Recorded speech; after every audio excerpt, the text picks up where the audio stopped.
It feels like you work your whole life to celebrate winning a tournament for like a few minutes. It only lasts a few minutes, that kind of euphoric feeling. And like to win the Byron Nelson Championship at home, I literally worked my entire life to become good at golf, to have an opportunity to win that tournament. And you win it, you celebrate, get to hug my family, my sister's there. It's such an amazing moment. And then it's like, okay, now what are we going to eat for dinner? You know, life goes on.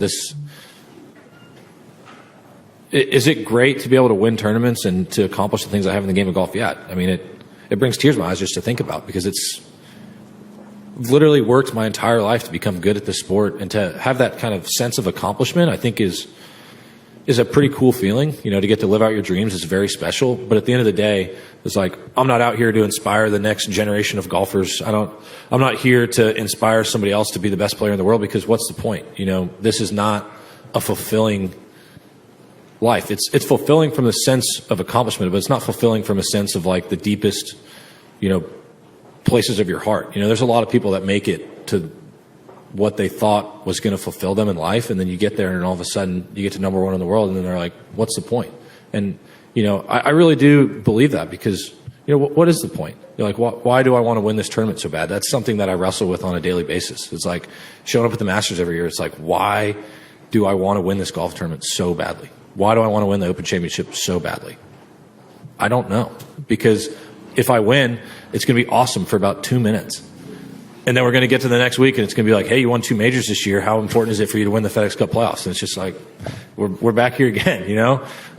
So we really do. We work so hard for such little moments. And, you know, I'm kind of a sicko. I love putting in the work. I love being able to practice. I love getting out to live out my dreams. But at the end of the day, sometimes I just don't understand the point.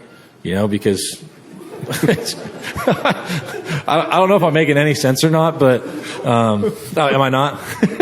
It's just one of those deals. You know, I love the challenge. I love being able to play this game for a living. It's one of the greatest joys of my life. But does it fill the deepest, you know, wants and desires of my heart?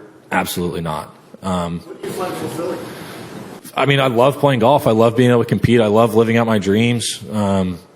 I love being a father. I love being able to take care of my son. I love being able to provide for my family out here playing golf. And, you know, every day when I wake up early to go put in the work, you know, my wife thanks me for going out and working so hard. And when I get home, I try and thank her every day for taking care of our son. It's just, you know, that's why I talk about families being my priority, because it really is. You know, I'm blessed to be able to come out here and play golf, but if my golf ever started affecting my home life, or it ever affected the relationship I have with my wife or with my son, you know, that's going to be the last day that I play out here for a living.